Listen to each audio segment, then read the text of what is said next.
So if everyone could have a seat. There's something about a conversation in this room. You get a little bit of an echo, so if you're whispering to someone, you're telling everybody in here what you're saying, so they can hear it. So beware of that. It is truly an honor to be here today. A great turnout. I'm Senator Eddie Joe Williams, and it is an honor for me to champion victims' rights.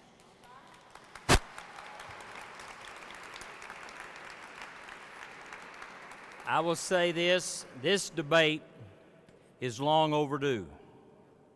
I want to say it again, it's long overdue, but it's time that we begin this debate and we look not only at the criminal, which we do a great job, the Constitution protects them, but we also should be looking at the victim. One of the very reasons that I ran for Senate, a gentleman walked in my office when I was mayor, and I was talking about running for the Senate. And he told me about an incident where his young son was killed, traveling down to an outing for the family, and the family was there waiting on the son, and his son was killed by a drunk driver. It was his fourth time DWI offense. And he said, the problem I have with it is I have to relive this every year when I go to parole hearings. And I went with him one time. And I seen that young man in a casket. And I'm thinking, you know, the prosecutor's over it. You know, the criminal has served his time and he's trying to get out. But this family, the victims, will never get over it. So I say again, it's time we have this debate and ask for consideration of the both legislative bodies to step up and do the right thing.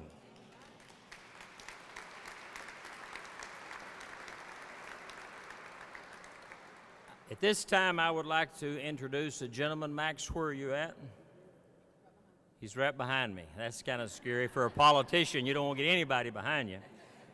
But Max Snowden is with the Arkansas Commission on Child Abuse, Rape, and Domestic. I will say this, there is a group of people here today, and I can start all the way in the back with Wade Knox, which I'm very familiar with. Wave, ladies. They're there for children 24 hours a day, 7 days a week. There's probably other organizations here that represent victims. You know, and all you ask is just a fair shake when victims are involved. I think it's all you're asking for. But I want to say a special thanks to Max and his commission for the work they do. Please give him a round of applause.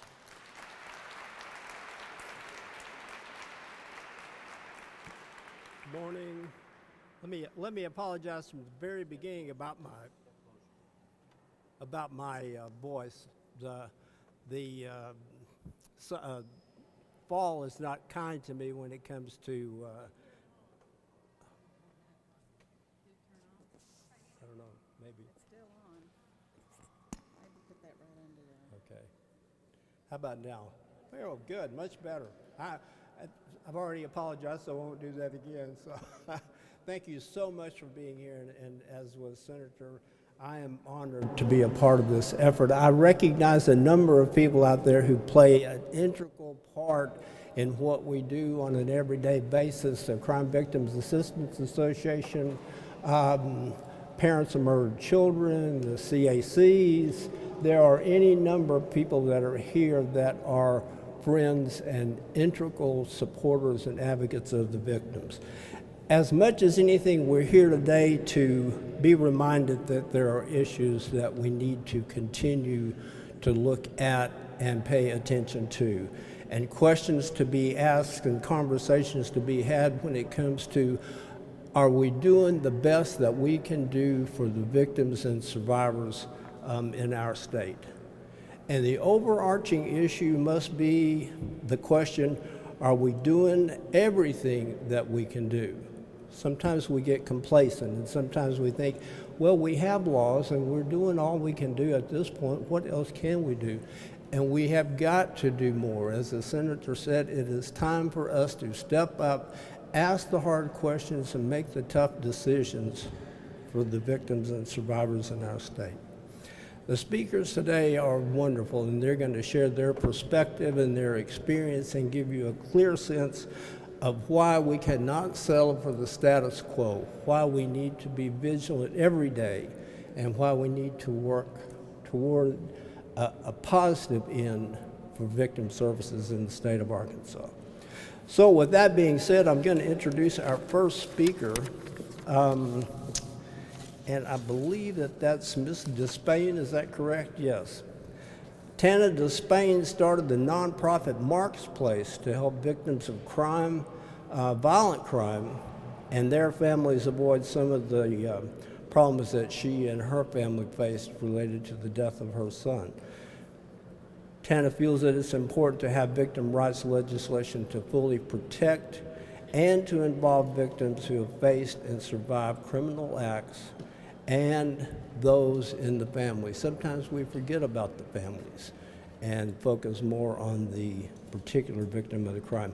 So if you would please help me welcome Tana Despain.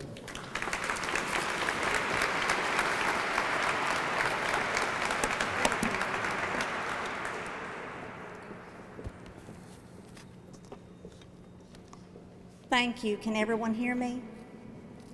Thank you so much for letting me speak today. My name is Tana Despain. I'm the mother of Mark Despain, who was killed in a murder for hire by his wife, his father-in-law, and 2 other individuals. My life was changed forever by his death. Because of what I have personally experienced, I started a nonprofit organization called Mark's Place to help others affected by violent crime. Mark's Place is one of a very limited number of websites that includes victims' rights. Violent crime does not discriminate. It affects the lives of people from all walks of life. Arkansas is in the minority of states that have victims' rights amendments to their state constitution. As crime escalates, so does the irreparable damage to victims and their families and society. Families are faced with the trauma of being victimized and the need to help navigate the criminal justice system. These families need a voice in helping them seek restitution. All of these factors call for a trauma-informed approach to victims' rights. I was unable to be adequately heard at a sentencing meeting due to a plea deal. Why should that cause me not to be able to express my feelings on the loss of my son, who was killed by his immediate family? This caused me not to be a voice for my son. Why should I discover that additional petitions on behalf of the defendant was signed by a judge and recorded without my knowledge? My right to be notified of a change of status was never implemented, and I only learned of this from a phone call from the Vine system advising me that one of the defendant that actually shot my son had been moved to a hospital. After speaking with the victim witness coordinator, I learned of the change of status for Michelle. On top of that, the Vine system failed to notify me when the defendant was returned to jail after being released from the hospital. Vine is the resource used to implement the right of notification. A family feeling their case is not being adequately handled by the police and prosecuted because they are not being adequately or fairly represented. A mother contacted me and could not get any help because the police found possible evidence that their loved one was involved in an illegal activity. Why should this mother be denied help? These are just a few of the examples that I have been told or have experienced or suffered through myself. Victims and their families should be notified of their rights without having to ask for them. I feel that a copy of Laura's card, the legislation that was passed in the last General Assembly, sponsored by Representative Charlotte Douglas, should be required in every courthouse, prosecuting attorney's office, victims witness coordinator's office, police departments, and any and all other areas devoted to helping victims. During the negotiation of the plea deal with Mark's wife, Michelle, and because of other extenuating circumstances, I bargained away some of my victims' rights that I didn't even know I had. I know my lawyers were doing what they felt was best for me at that time, and I am very appreciative of their help.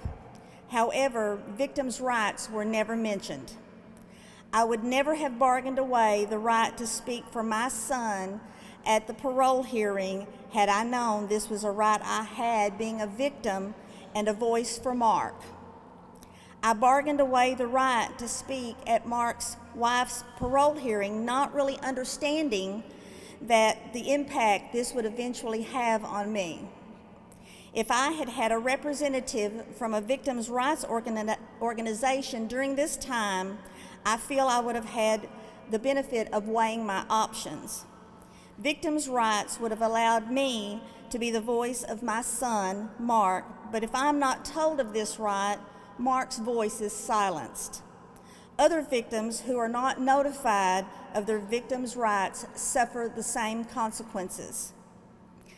I would also propose that a new department be created for the state of Arkansas as an agency working with the victim to work in conjunction with the Victim Witness Coordinator and the Prosecuting Attorney's Office so that the victim can feel that their rights are being fairly and adequately addressed.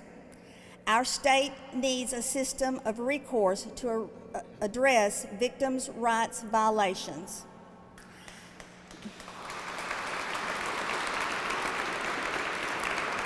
Thank you. I believe that we have a good criminal justice system. However, due to the overload of cases, a rush for resolution through plea deals leaves the victim or their families feeling overwhelmed and left with a feeling of lack of justice. I understand the system is overburdened. However, families are already traumatized and do not need additional stress during the resolution of their case.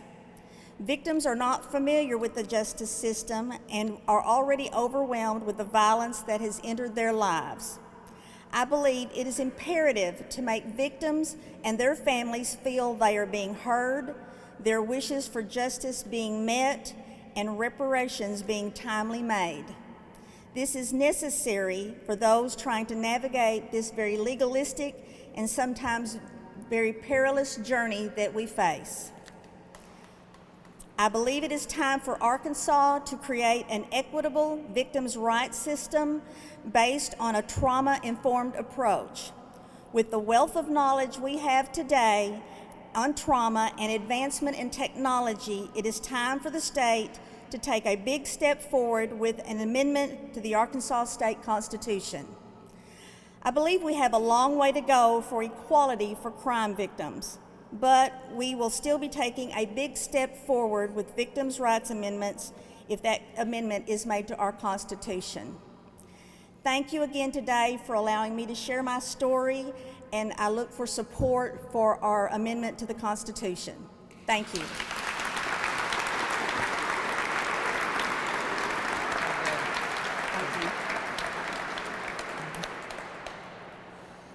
I'd like to take the opportunity now to just recognize law enforcement that are in the room because they are such an integral part of, they are the first one on the scene, and what they have done for victims is amazing in this state. We have some law enforcement that are so compassionate and go above and beyond. If you are with any kind of law enforcement agency, if you are with the AG's office, if you are a prosecutor, a judge, a lawyer, any kind of first responder, would you please stand so that we can tell you thank you for your service?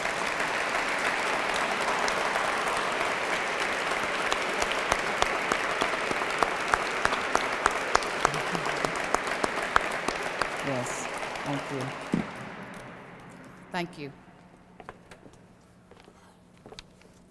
It's my pleasure to introduce the next speaker here at the rally.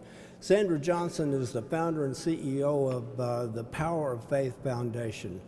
After the murder of her sister, Ms. Johnson began her life's work to help victims of crime. She has been an integral part in raising the awareness in the state and actually on a national level of crime victim services and how we can move forward another level so that these victims can receive the services and the advocacy that they need. Please help me to welcome Ms. Johnson.